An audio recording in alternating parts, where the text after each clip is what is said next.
Bonjour, bonjour tout le monde. Est-ce que vous êtes prêts à apprendre sur le microbiome? Yeah. Donc, bienvenue sur notre live. Je suis Perpétue Robert, je suis naturopathe. Je vis à l'Assomption, Québec, au Canada. Donc, on va passer la semaine ensemble à apprendre sur le microbiome. Okay? Si c'est la première fois que vous entendez ce terme-là, microbiome, laisse-moi savoir, ok? Put your comment below. Dis-moi si c'est la première fois. Donc, on va apprendre sur le microbiome. Mon objectif, c'est vous aider, vous, à être mieux, à comprendre mieux votre corps et à prendre des actions. Souvenez-vous, je suis naturopathe et j'aide les gens à rétablir leur santé de façon naturelle. Si c'est la première fois que vous m'avez en live, donc bienvenue sur mon live. Si ce n'est pas la première fois, merci de retourner et merci de partager, de liker, partager, commenter. J'adore vous entendre et j'aime pas du tout faire un monologue. Ça veut dire que je veux prendre votre commentaire, je vais écouter votre commentaire et je veux surtout répondre à vos besoins. Okay? Aujourd'hui, on va apprendre sur le microbiome. C'est quoi le microbiome? Maintenant, je vais partager le live et je vous demande de faire également partager le live avec votre famille, avec vos amis qui ont besoin d'entendre ces choses-là. Ok? Je vais le partager sur mon story. Je vais partager également sur les groupes.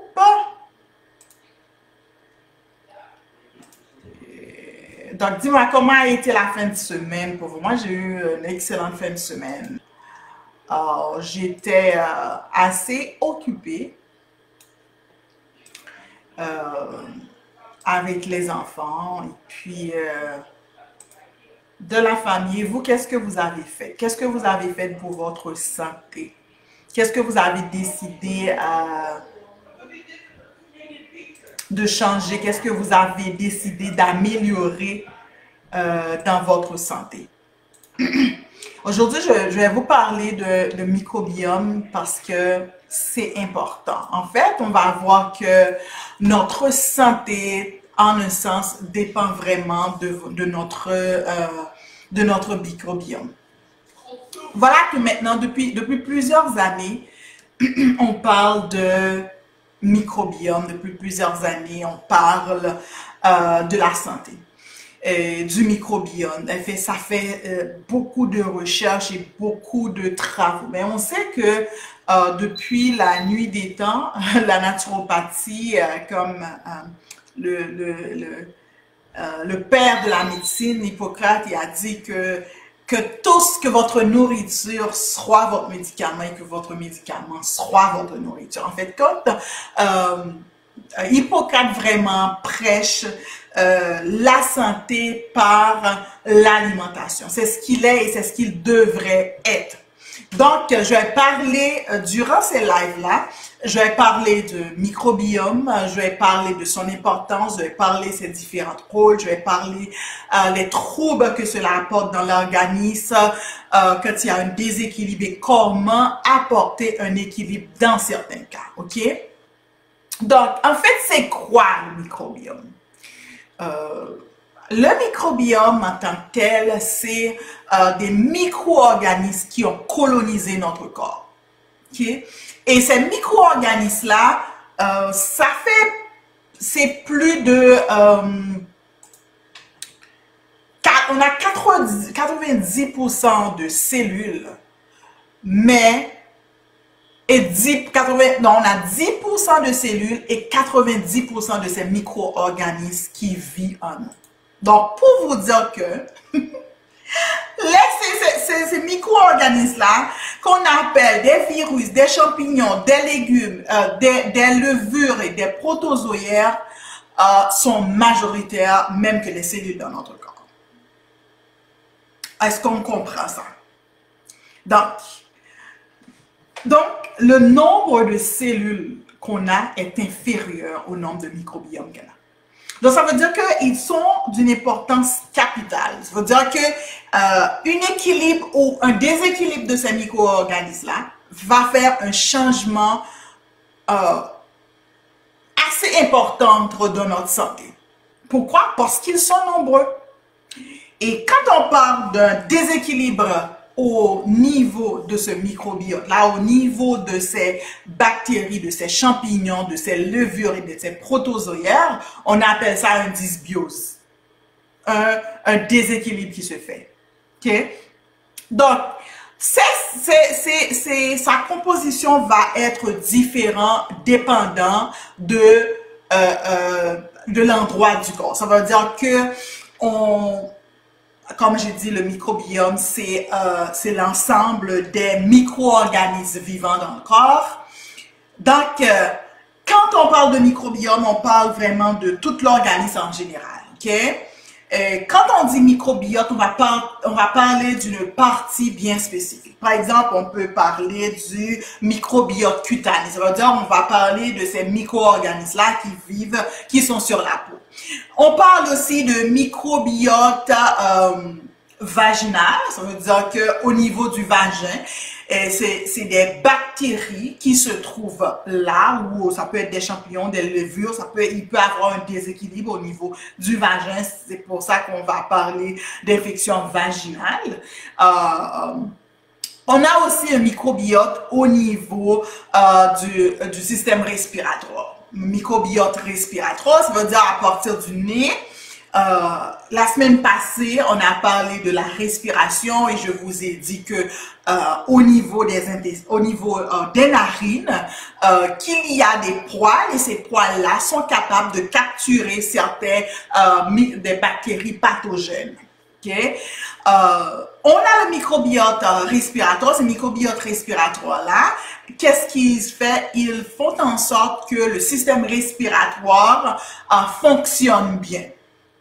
Okay. On a aussi le microbiote ORL, donc on a les oreilles, le laryngite et tout. On a aussi le microbiote intestinal, ça veut dire au niveau des intestins. Si vous avez pu remarquer certaines de mes posts, c'est mon post d'aujourd'hui, je vous ai parlé d'un détox que je fais. Je vous parle aussi de prendre soin du système des intestins parce que c'est important. Ces microbiomes-là, ces bactéries-là, c'est super important pour avoir une bonne santé intestinale. On parle aussi, le microbiote intestinal était appelé autrefois la flore intestinale. Maintenant, on parle beaucoup plus de microbiote intestinal qu'on parle de flore intestinale. Donc, je vous demande, si vous m'écoutez, si vous entendez bien, faites-le moi savoir dans la section des commentaires. Est-ce que le ton est bon? Est-ce que tout est correct? Laisse-moi savoir pour que je puisse commencer et pour que je puisse continuer, ok? Donc, la flore intestinale ou le microbiote intestinal contient plus de 100 000 milliards de germes. 100 000 milliards de germes que contient la flore intestinale. Donc, pas besoin de vous dire que les intestins, c'est primordial, c'est important pour avoir une bonne santé. Okay. Donc, c'est quoi la composition du microbiote en tant que tel, ok? Pour le microbiote de chaque individu, il existe 3 types de composition bactérienne, ok? On les appelle des entérotypes. Et ces groupes de bactéries-là, ça consiste à notre écologie intestinale.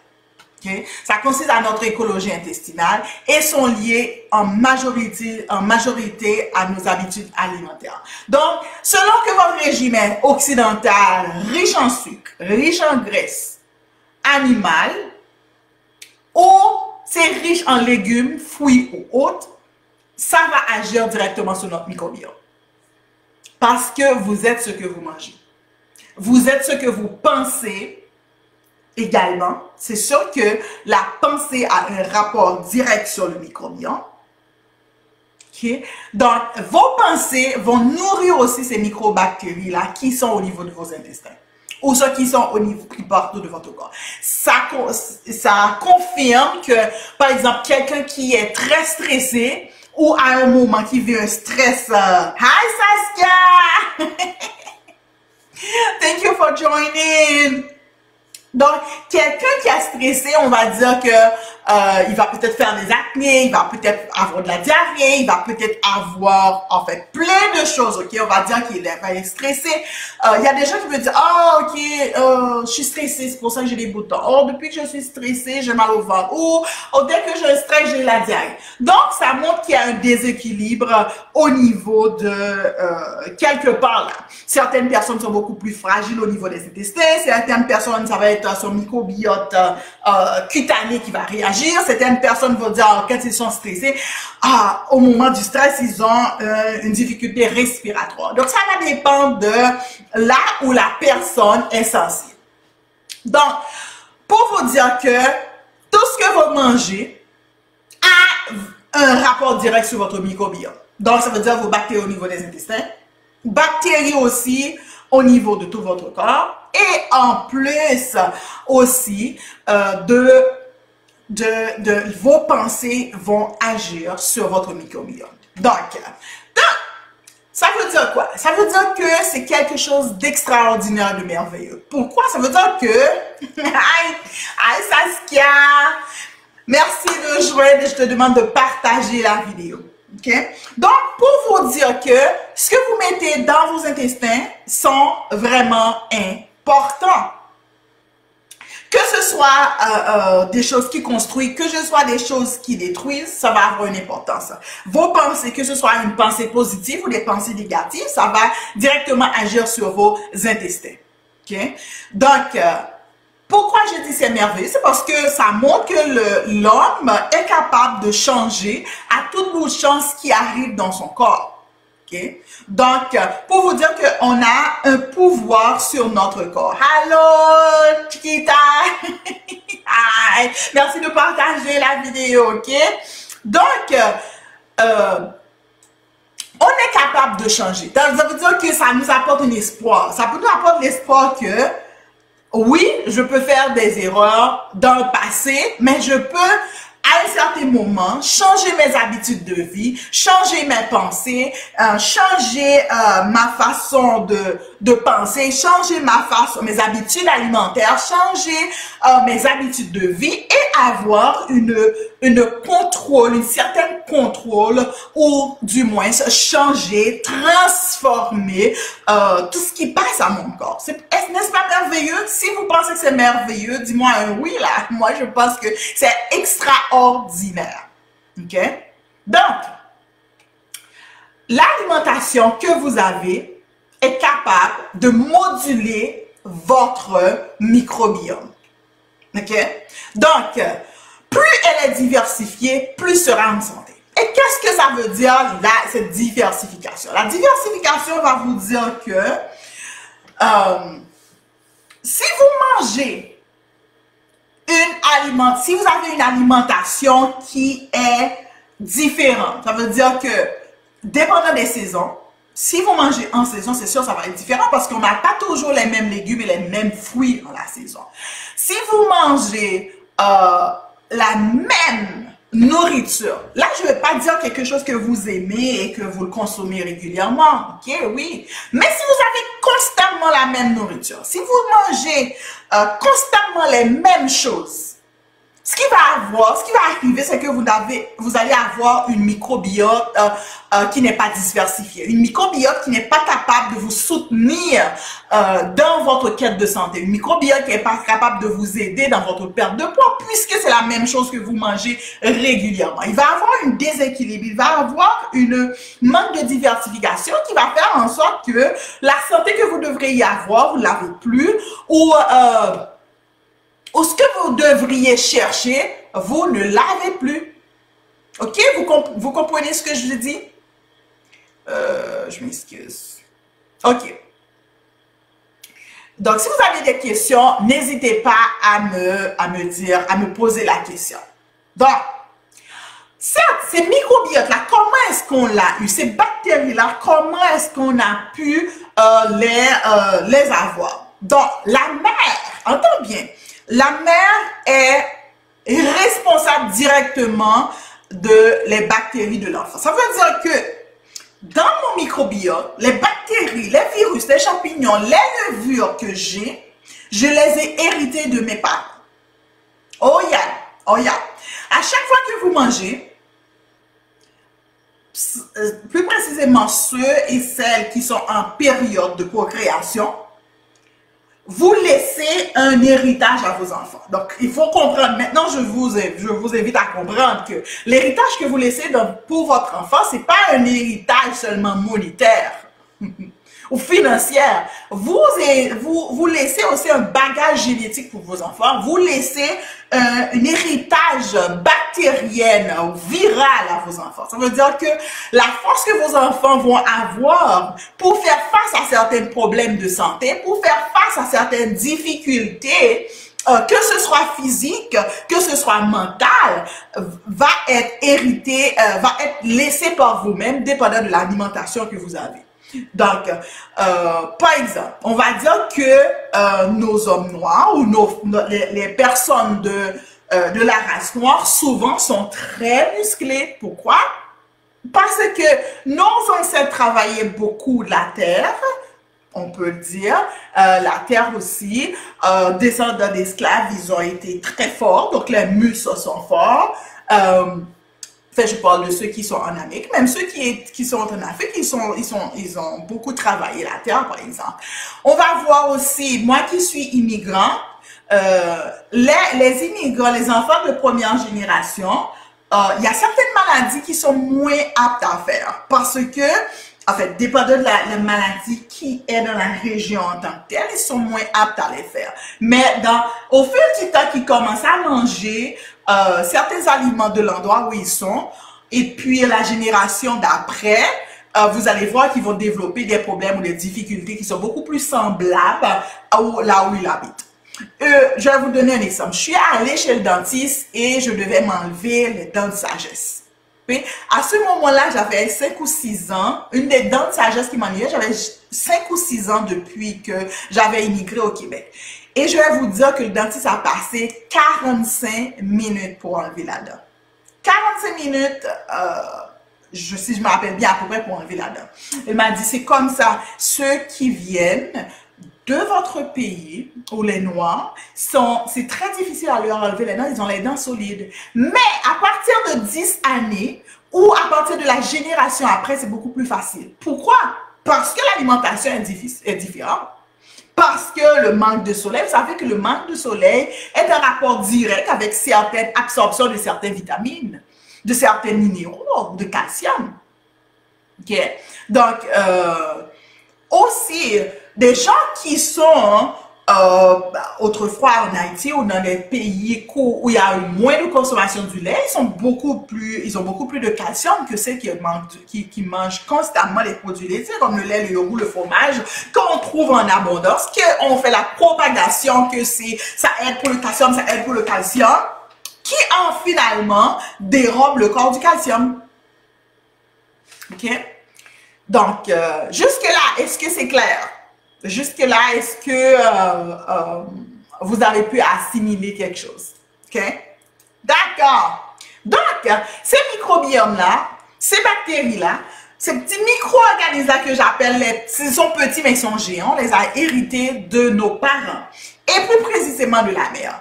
Par exemple, ceux qui sont nés de façon qui ont été façon vaginale, ça veut dire passer à travers le vagin, et ils ont remarqué que leurs microbiomes sont beaucoup plus forts, beaucoup plus diversifiés. Pourquoi? Parce qu'en passant par le vagin, et les enfants héritent des bactéries vaginales de leurs enfants. Il y a un transfert de bactéries, il y a un transfert de microbiomes qui se fait aux enfants. Et les enfants qui sont nés par césarienne ont des microbiomes ou des bactéries, une flore intestinale moins forte, moins diversifiée aussi que les enfants qui sont nés par voie vaginale. Vous voyez comment c'est important? Et ça me pose, en fait, c'est un point d'interrogation aussi pour dire les antibiotiques qu'on donne aux mères qui sont en train d'accoucher. Quels sont les dégâts qui sont en train de se faire au niveau des microbiomes, au niveau des bactéries, au niveau de la flore intestinale, au niveau du système immunitaire de ces enfants-là? Parce que plus tard, on va voir que le microbiome, les bactéries sont liées vraiment à la force immunitaire d'une personne. OK? Donc, la mère, les enfants héritent les microbiomes de leur mère. Donc, plus la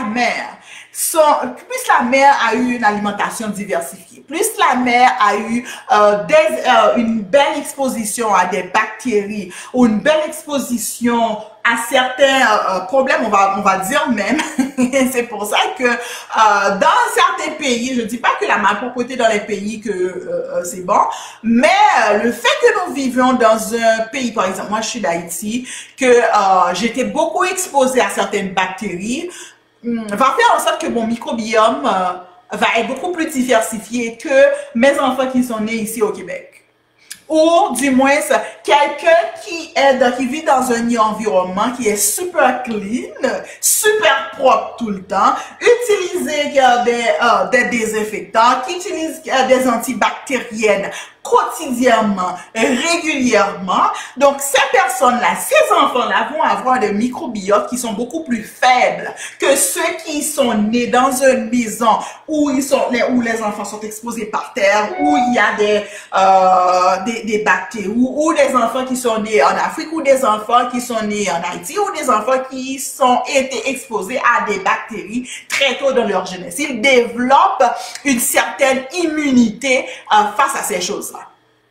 Et encore, je défends pas la malpropreté, mais je défends l'exposition ou cette maniaque de la propreté en utilisant, c'est pas des choses, par exemple, du vinaigre ou d'autres choses, en utilisant des produits de nettoyage qui sont toxiques pour le corps. On peut le dire carrément, des produits de nettoyage qui sont toxiques pour le corps. La preuve d'être bien grande, on voit que la majorité que des femmes qui restent au foyer sont beaucoup plus malades que des gens que celles qui vont aller travailler, parce que les produits ménagers, surtout ceux qui vivent en Amérique du Nord et que les fenêtres sont fermées, les portes sont fermées, et qu'est-ce qui arrive? Il y a une forte concentration de cet oxyde-là, de ces gaz-là qui sont libérés par ces produits de nettoyage et puis qui détruisent notre santé. Donc, en voulant bien faire, en voulant avoir une maison qui est extrêmement propre et clean, on est en train finalement d'être nettoyé, d'allure propre sur la surface, mais en réalité, c'est pas propre du tout pour l'organisme. C'est pas comme ça que l'organisme le reçoit. Ah oui. Oh oui, je vous invite à vraiment prêter attention aux ingrédients que vous utilisez. OK? Donc, pour vous dire que les bébés héritent de microbiote de leurs enfants. Donc, si vous êtes une mère, si vous êtes une femme ici et que vous m'entendez et que vous êtes présent là, est-ce que maintenant ça vous touche un peu plus de prêter attention à votre alimentation? Est-ce que ça va vous aider? Est-ce que ça vous donne un petit peu, vous aide beaucoup plus à être conscient de ce que vous mettez dans la bouche? Et puis, encore une fois, comment est-ce que les femmes sont responsables de ça? Ça veut vous dire que ce que vous mangez quotidiennement à la maison, vos enfants le mangent et vous laissez en fin de compte un héritage à vos enfants. OK. Donc, chez les jeunes, oui, c'est vraiment important. C'est vraiment important. C'est un héritage. Parce que les gens pensent toujours, l'héritage, c'est financier. Eh oui, on peut bien avoir les finances, mais à quoi ça bon les finances si vous n'avez pas une santé assez forte, une santé assez robuste pour faire face aux virus, aux problèmes de pandémie, aux difficultés que nous faisons face? Absolument zéro. Zéro. OK, c'est sûr, je ne veux pas que le live soit trop long, mais c'est tellement important ce sujet-là.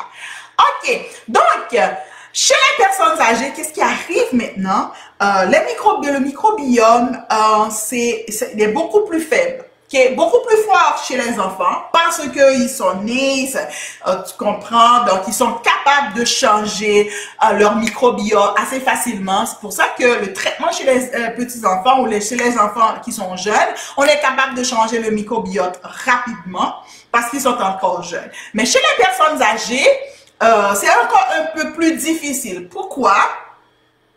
Parce que il y a les médicaments, ok? Plus on prend les médicaments, je m'excuse là, plus on utilise certains médicaments, plus ça va agir directement sur vos microbiomes. Ensuite, il y a ce qu'on appelle des variations hormonales qui agissent. Oui, les hormones, ça va agir directement sur le microbiome. La grossesse agit sur le microbiome. La ménopause agit sur le microbiome.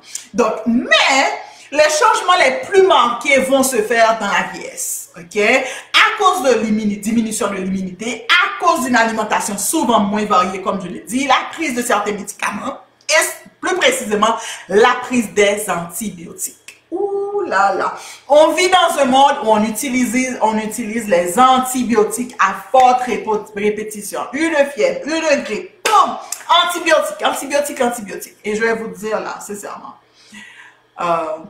oui, dans certains cas, les antibiotiques, c'est très, très important. Mais il y a certains cas que c'est pas urgent. Je ne suis pas votre médecin. Je ne vous dis pas de ne pas prendre les médicaments prescrits par votre médecin. Mais je vais vous dire, concentrez-vous à chercher la cause ou le pourquoi de certains problèmes. Le pourquoi d'un rhume, le pourquoi d'une fièvre. Et supporter le corps dans ces périodes de maladie aiguë. Les gens ne pensent pas que la maladie aiguë, la fièvre, un maux de tête, la diarrhée, souvent des éruptions cutanées, ce sont des signes et symptômes que le corps nous dit « Hello, voyez, je suis pas bien, j'ai besoin de votre aide. » C'est ce que le corps il est en train de dire. Le corps est en train de quémander de l'aide. Alors, au lieu de lui dire « Hey, ferme ta bouche, toi », comme diraient les Québécois, c'est lui dire « Hey, dis-moi un peu plus. Laisse-moi être un peu plus attentionné à mon corps et savoir comment est-ce que je peux l'aider mon corps. » Donc, finalement, ce que vous allez faire, au lieu de se fixer sur les symptômes, de se fixer sur les problèmes qui arrivent présentement, on va un petit peu plus loin pour voir c'est quoi les causes. Pourquoi est-ce que mon corps agit de cette façon? OK. Donc, à cause de ces antibiotiques-là, à cause de ces médicaments-là, à cause d'une alimentation moins variée, à cause d'une diminution de l'immunité, ce qui arrive, il va avoir le déséquilibre au niveau du microbiote. Et cet déséquilibre-là au niveau du microbiote, qu'est-ce que ça va faire? Ça va apporter des pathologies comme l'inflammation et une très grande sensibilité aux infections. On va voir que certaines personnes font des infections comme ça. Facile de faire des infections, ou du moins on va avoir une inflammation. Et quand je parle d'inflammation, je ne parle pas d'une partie du corps où on sent que c'est enflé quelque part. Non, c'est pas ça que je parle. Les maladies inflammatoires, le diabète c'est une maladie inflammatoire, le rhumatisme c'est une maladie inflammatoire, l'arthrite c'est une maladie inflammatoire, l'arthrose c'est une maladie inflammatoire, les maladies auto-immunes souvent, à part de l'inflammation, c'est sûr qu'il y a d'autres choses, le système immunitaire qui prend un grand coup, mais tout commence ici au niveau des microbiotes. Bon, là vous avez votre leçon sur le microbiote. Maintenant, avez-vous des questions? Ça me fera un plaisir de répondre à vos questions. Okay? Et ça me fera un plaisir aussi si vous avez besoin d'aide pour votre microbiote. Et comme étant donné, on est dans le changement de saison, ok? Et à chaque changement de saison, le corps se prépare à autre chose. Par exemple, l'hiver, c'était le froid, c'était les alimentations très chargées. Si vous avez une alimentation assez variée, vous allez voir qu'en hiver, vous mangez beaucoup plus de gras, vous mangez beaucoup plus de choses lourdes, vous mangez beaucoup plus de choses qui vont vous réchauffer. Mais là, le corps Vous allez voir aussi, si on remarque la nature, qu'est-ce qui arrive? Il y a beaucoup de pluie, ok? La neige se fond, il y a eu du vent, non, pas du vent, il y a eu de la neige. En fait, pour ceux qui vivent en Amérique, moi je suis au Canada, il y a la pluie qui tombe, il y a la neige. En fait, il y a une marque d'un changement de saison qui est en train de faire de la nature. Et c'est la même chose aussi, il faut préparer le corps pour les choses à venir. Okay. On va être bientôt en été, ça va être les fruits, ça va être les légumes, ça va être la nourriture verte, les légumes verts d'abord, ensuite on va voir les fruits. Il y a une raison pour ça. C'est que le corps, les choses vertes qu'il est en train de nous donner dans la nature, c'est pour nettoyer le corps. Donc, avez-vous fait votre nettoyage intestinal? Avez-vous déjà nettoyé votre corps et préparé ce corps-là pour l'été qui va arriver? Est-ce que vous avez préparé votre corps pour recevoir tous les minéraux et les substances que la nature va nous donner pour l'été? Sache bien que si au niveau de l'intestin, si au niveau de votre microbiote, il y a un déséquilibre qui se fasse, si au niveau du microbiote intestinal, c'est rempli de mucus, c'est rempli de déchets, l'absorption de vos minéraux, c'est moindre. Moindre. Et dans certains cas, certaines personnes qui ont des maladies inflammatoires au niveau de l'intestin, c'est égal à, je ne vais pas dire 0 là, mais c'est très bas. Donc, alors, si vous voulez augmenter l'absorption de vos minéraux, si vous voulez augmenter l'absorption de de profiter de ces fruits-là, de ces légumes-là au maximum, je vous invite à venir me consulter ou, si c'est pas moi, c'est pas grave, mais à faire une nettoyage intestinal. OK? Sur ce, je vous laisse et je vous demande de partager et de mettre vos commentaires dans la section des commentaires. Donc, on se revoit demain. On va parler du microbiote intestinal demain. OK? Bye! C'était tout pour aujourd'hui. Perpétue Robert, naturopathe. Vous pouvez me trouver sur perpétue.robert@gmail.com ou sur Instagram, Perpétue Robert Naturopathe, Facebook, Perpétue Robert Naturopathe, et ça me fera un plaisir de vous aider. Merci. Bye!